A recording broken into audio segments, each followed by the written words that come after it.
հետ կուզեմ օրինակ բերեմ հենց ցուցահանդեսի շրջանակներում ինձ մոտեցած անձնավորության հենց օրինակով, որ նոր բիզնեսը գրանցում են եւ իրենց պետք է իրավական ուղեկցում եւ իրենք էլ նույնիսկ չգիտեն թե ինչ պետք է արվի ուղղորդում եղան այս դեպքերում տեսեք երբ որ փոքրիկ բիզնես է եւ իրենց շատ մեծ ծավալ պետք չի ծառայությունների ոնց որ բջջային օպերատորներն են չէ առաջարկում տարբեր սակագնային պլաններ օրինակ այսքան րոպե այսքան մեգաբայթ այսքան SMS նույն իրավական ծառայությունների մեջ ես ունեմ պայմանագրեր, երկու տեսակի պայմանագրեր, ինչպես աբոնենտային իրավական սպասարկման, այսինքն անկախ ծավալից, անկախ քանակից, կա որոշակի գործառույթներ, որոնք կարող են իրականացվել, այսինքն կարող է պատվերը չլինի թե չլինի, բնական է վճարումը իրականացվում է, եւ մյուս տարբերակը արդեն ժամավճարային տարբերակը եւ այդ փաթեթներն էլ որոնք որ ստաբիլ վճարումներով են դրանք էլ ունեն որոշակի աշխատանքների ծավալի այսինքն թե նորաբաց ընկերությունը արդեն մենք հասկանում ենք թե նորաբաց ընկերության համար որ տեսակի իրավական սպասարկումն է պետք հիմնական այսինքն իրավական փաստաթղթերը պայմանագրերը կարող է ռեգիստրի հետ կապված հարցեր լինեն նմանատիպ ընթացքային հարցեր որոնք արդեն ըստ էության կարելի ասել իրենց մոտ լինում են շաբլոնային տարբերակով արդեն լինում են եւ արդեն պրակտիկայում կարողում են կիրառել եւ հետագայում արդեն ավելի շատ այդ ծառայությունից օգտվելու կարիքը չի լինում այսինքն սկզբնական փուլում որոշակի ծանրաբեռնվածություն է լինում եւ հետագայում արդեն հարթվում է ընթացիկ արդեն ուղղակի իրավական սպասարկում եթե արդեն գործունեությունը ծավալվում է արդեն կարող են կանցնել այլ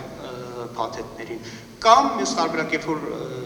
նոր ընկերությունը եւ այդքան էլ շատ անհրաժեշտություն չի լինում օրինակ ասում եմ երբ որ անհրաժեշտ լինի ես դիմեմ այդ ժամանակ հաշիվ դուրս գրեք դա էլ արդեն ժամավճարով հնարավոր է ֆիքսել հաշվել օրինակ այսքան ժամ ծառայություն է մատուցվել ըստ դրա հաշիվ դուրս գրել ոչ թե ուղղակի այդ նորաստեղծ ընկերությունը որը դեռ միգուցե այդքան էլ շատ ֆինանսական ռեսուրսներ չունենա ավելորդ ծախսեր չիրականացնի նաեւ կուզեմ անդրադառնալ իրավական սպասարկման outsource-ի առավելություններից հենց ֆինանսական տեսանկյունից իրավաբան վարձելը աշխատող շատ ավելի թանկ է արժենում, քան թե օգտվել outsource ծառայություններից։ Անկամ եւ outsource-ի դեպքում վարձ, outsource-ի դեպքում մի ամբողջ թիմ է վարձվում։ Իսկ աշխատակցի դեպքում մեկ աշխատակից կարող է լինել կամ եթե մի քանի աշխատակից լինել շատ ավելի թանկ կարժենա։ Եվ այս իմաստով շատ ավելի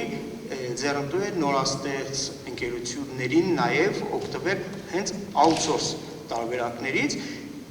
բացի մարդկային ռեսուրսներից, որ մեծ քանակի կարելի է օգտվել, նաև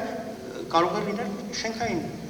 տարածքի պայմաններ, որոնք չունենան ուղղակի նման տարածքներ, իսկ outsource-ի դեպքում մի ամբողջական փաստաբանների կամ իրավաբանների թիմ սպասարկելու է այդ ընկերությանը չզբաղեցնելով որոշակի տարածք։ Նաև այդ իմաստով, եթե պետք է այդ աշխատակցին վարձեն, այսինքն ավելի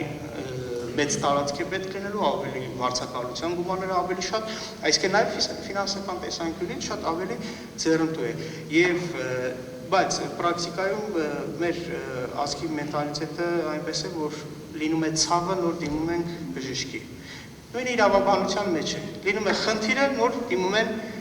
իրավաբանին կամ փաստաբանին։ Կարծում եմ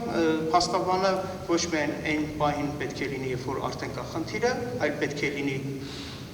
ի սկզբանե, որպեսզի խնդիր չլինի, նվազեցվի ռիսկերը։